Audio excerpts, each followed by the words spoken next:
Un gran saludo para todas aquellas personas que están mirando esta emisión de 10 minutos con Hernando Calvo Ospina.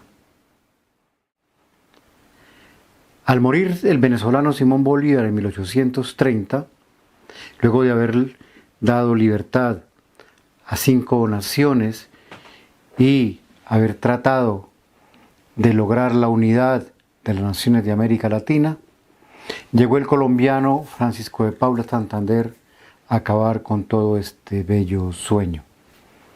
Desde aquellas lejanas épocas, ya la burguesía, la oligarquía colombiana, se destacaba por no querer la unidad de América Latina y por ser el Caín de América.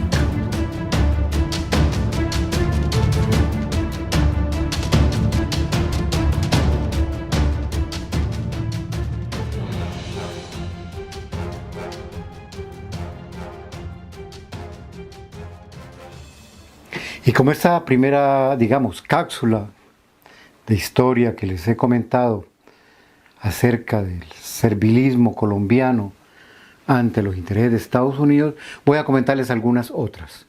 Por ejemplo, en La Habana, 1928, se da la Sexta Conferencia Internacional Americana, en la cual la delegación colombiana estuvo aliada a la estadounidense para que se aceptara el derecho de Estados Unidos a intervenir en los países centroamericanos y del Caribe. Por presión de Washington, en diciembre de 1941 Colombia le declara la guerra a Alemania, Italia y Japón durante la Segunda Guerra Mundial. Pero antes de esto, Colombia había estado muy próximo a Mussolini y Adolfo Hitler, tanto en lo económico como en lo político, y un sector importante de esta burguesía colombiana se oponía a esa ruptura. Y esa relación con el fascismo y el nazismo sí le sirvió a Estados Unidos para luego entrar a chantajear a Colombia, sobre todo después del fin de la Segunda Guerra Mundial. Y ahí la tuvo. Si ya la tenía a su lado, después de la Segunda Guerra Mundial, Colombia tuvo que entregarse totalmente por haber estado cercana, repito, al fascismo y al nazismo. En septiembre de 1947 se crea el Tratado Interamericano de Asistencia Recíproca, TIAR, impulsado por el Pentágono estadounidense. Con este tratado, Estados Unidos lo que hacía era que todos los ejércitos del continente estuvieran bajo su sombrilla y a sus intereses. Colombia fue quien hizo el marco estatutario del TIAR. Lo redactó el expresidente y embajador en Washington, el señor Alberto Lleras Camargo. En abril de 1948, en Bogotá, se fundó la Organización de Estados Americanos, OEA. La delegación colombiana presentó los estatutos y bases ideológicas de la OEA, que los principios eran el anticomunismo y la guerra contra la Unión Soviética y los aliados de la Unión Soviética. Por estas mismas fechas, el 9 de abril de 1948, es asesinado en Bogotá el líder Jorge Eliezer Gaitán, que seguramente iba a ser el presidente de Colombia. No era muy amigo de Estados Unidos y Estados Unidos tampoco lo quería mucho. Esto provocó un estallido social y violento en Bogotá y en las principales ciudades del país. Justo en esos momentos se encontraba un joven estudiante universitario llamado Fidel Castro Ruz, que asistía para un encuentro universitario. Ya había él tenido la oportunidad de charlar con el líder Jorge Eliezer Gaitán.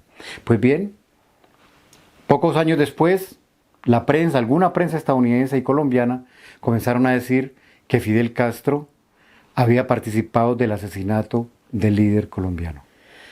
Lo que sí hizo el gobierno colombiano y por primera vez fue expulsar a la delegación soviética, diciéndole que era tenía parte de responsabilidad en los disturbios que se habían producido en el país. Esta fue la primera decisión, digamos, diplomática, político-diplomática de la llamada Guerra Fría. La Guerra de Corea fue la primera guerra como parte de esa llamada Guerra Fría. Y ahí participó Colombia bajo el mando del ejército estadounidense. De 1951 a 1954, casi 5.000 soldados y oficiales colombianos estuvieron en Corea luchando a favor, entre comillas, del cristianismo, de la democracia y de la sociedad y de la cultura cristiana occidental. En 1955, por primera vez se crea en América Latina una escuela contrainsurgente. Fue con profesores, asesores estadounidenses en una región cercana a Bogotá llamada Tolemaida. Allí no solamente se instruyeron y se formaron soldados colombianos, oficiales colombianos, sino también oficiales que venían de los ejércitos, principalmente del Cono Sur.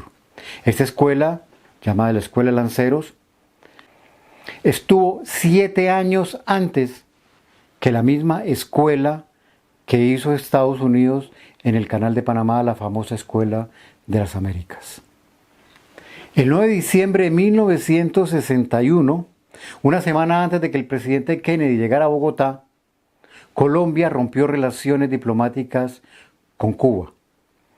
El motivo que Cuba promovía una política extracontinental, o sea, en beneficio de la Unión Soviética y que era un peligro para la estabilidad del continente. Además, no solo eso, Colombia propuso de que se interviniera militarmente, los países de América Latina intervinieran militarmente a Cuba a partir del Tratado Interamericano de Defensa.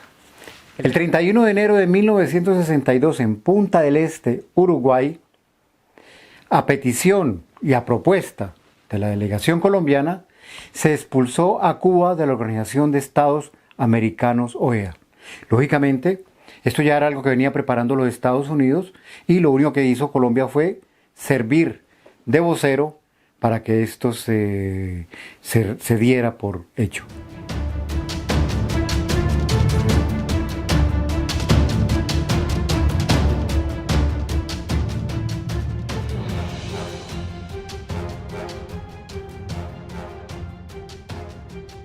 Avanzando en el tiempo, llegamos a abril de 1982.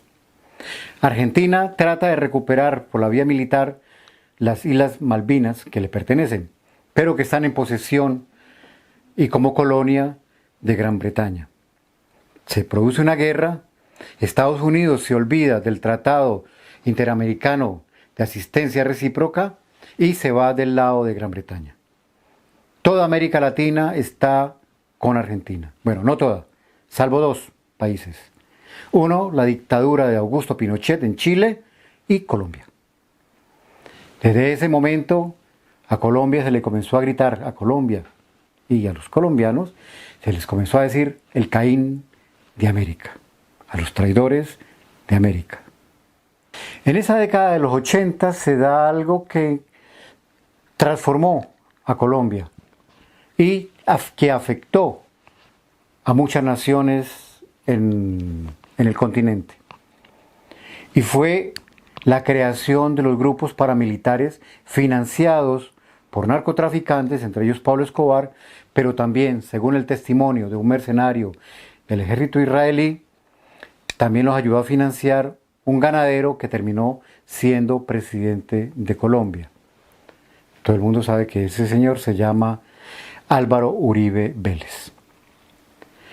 Estos narcoparamilitares que se volvieron parte del ejército colombiano, que para hacer el trabajo sucio, para cometer miles y miles de asesinatos de inocentes, principalmente en el campo y de líderes sociales, fueron parte de esa guerra contrainsurgente que vive Colombia hasta el día de hoy. Y repito, financiada por el tráfico de droga, por el tráfico de cocaína. Estos paramilitares, estos narcoparamilitares del régimen narco colombiano, han sido utilizados en particular para atacar a la revolución bolivariana de Venezuela. Han sido múltiples los intentos de cometer asesinatos contra la dirigencia de Venezuela, en particular contra el presidente Chávez y contra el presidente Nicolás Maduro, pero también contra otros dignatarios de esa nación. Igualmente, utilizan la frontera con Colombia, pero por el lado venezolano, para exportar cocaína. Esos grupos narcoparamilitares han traído bastante violencia a esa parte fronteriza colombo-venezolana, con todo el placer y disposición del gobierno narco-paramilitar colombiano.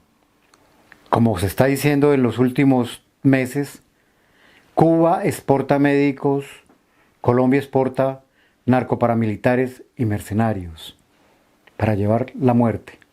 Por ejemplo, el general Naranjo, que también llegó a ser vicepresidente de Colombia, fue asesor en México del presidente Peña.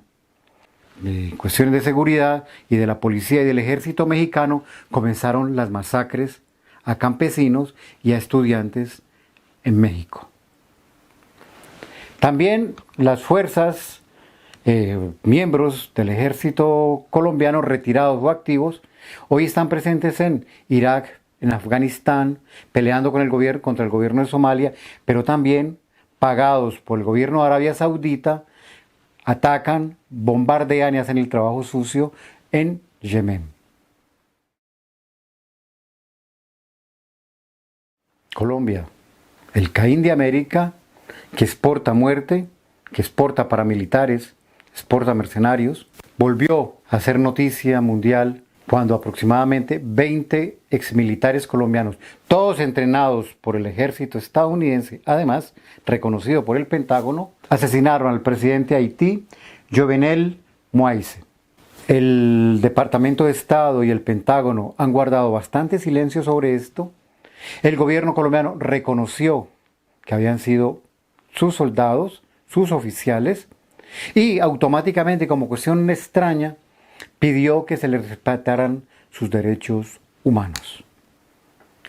Vale destacar que en algunas operaciones de los paramilitares tratando de agredir a las autoridades venezolanas, tratando de invadir a Venezuela, con el apoyo, repito, del ejército colombiano y del ejército estadounidense, muchos de esos mercenarios y paramilitares colombianos fueron contratados por la misma empresa que contrató a los mercenarios que fueron a asesinar al presidente de Haití.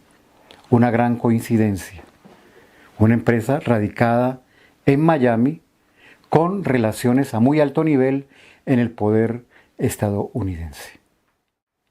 Y bueno, aquí termino estas pequeñas perlas de lo que es el Estado o el régimen narcoparamilitar colombiano. El Caín de América. No se olvide que Colombia es un país invadido por tropas estadounidenses. Además de las 9 bases militares donde ellos están permanentemente, Estados Unidos puede utilizar su ejército, puede utilizar cualquier batallón colombiano. Y ni un general puede venir a darle órdenes a un soldado estadounidense. Colombia es un país invadido. La oligarquía colombiana lo sabe, pero tiene que quedar callados porque sabe que Estados Unidos saben todo el compromiso que la dirigencia política colombiana tiene con el narcotráfico. No es más, muchas gracias por estar con nosotros. No se olviden de tocar la campanita, de suscribirse y hasta una próxima.